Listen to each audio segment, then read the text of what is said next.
पाहुन सरिफा लगोलनि संतोना लगोलनि अनारस लगोलनि अनरनेवा लगोलनि। दिल तोड़िया कहै छै हमर पाहुन अखन जे छै से समय चल रहा है जामुन के जब खाद पानी ज्यादा पड़े थे ने तो फल जामुन है जे ओनाहिते छोड़ दिल जाए तो काठ ज्यादा रहे छे फल कम होय छे तो उनका फल जामुन नहीं मिले कुटुम के तो है कठ जामुन कहे छथिन हमर पाहुन कठ जामुन लगोले हमर पाहुन कठ जामुन लगोले सब हक पाहुन सरिफा लगोलन संतोला लगोलन अनारस लगोलन अनरनेवा लगोलन हमर पाहुन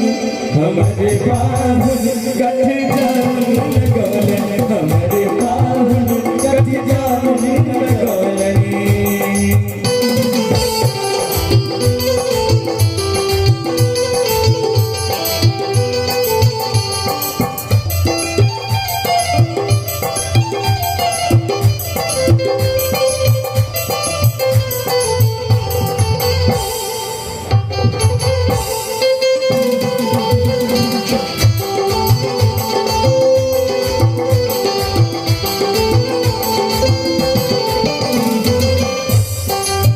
सब हक पाहुन दिल्ली घुमालन मुंबई घुमालन कलकत्ता घुमालन सहरसा घुमालन पटना घुमालन दरभंगा घुमालन।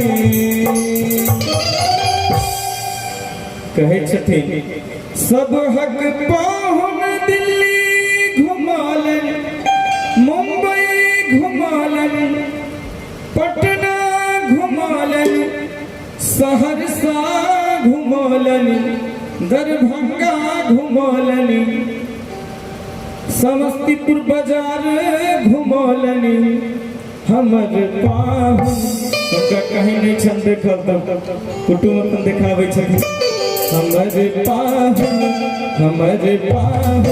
अंगने में घुमौलन हमर पाहुन अंगने में घुमौलन हमर पाहुन जामुन लगोलनि।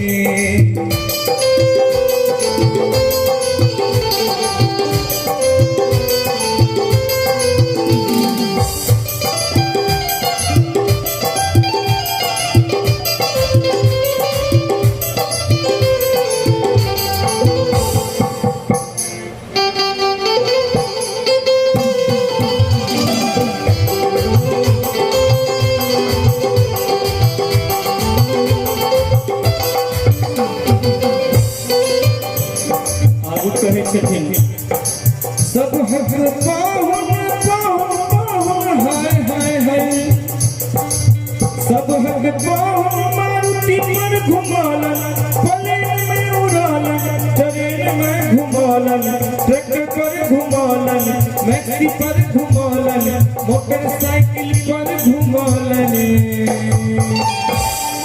कहे छथिन सब हक पाहुन मारुति पर घुमालन प्लेन में उड़ालन ट्रेन में घुमालन मैक्सी पर घुमालन ट्रक पर घुमालन मोटरसाइकिल पर घुमालन। हिनका तो किछु साधन नहीं है हमर पाहुन बकरी पर घुमालन हमर पाहुन बकरी पर घुमालन हमर पाहुन कठ जामुन लगोलन।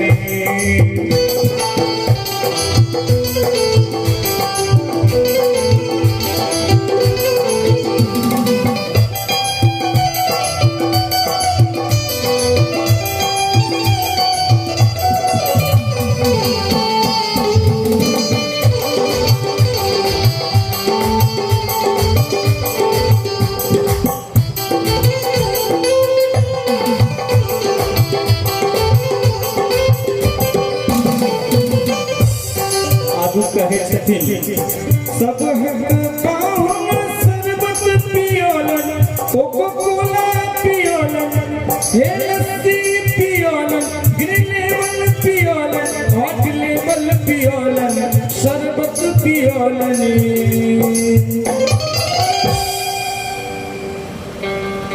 सब हक पाहुन शरबत पियोलन, कोको कोला पियोलन, हे लस्सी पियोलन, व्हाइट लेवल पियोलन, हमर पाहुन। जब जेब रुपया रहता तब ना सब चीज से पिया थे। हमर पाहुन एगो बीड़ी पियोलन, हमर पाहुन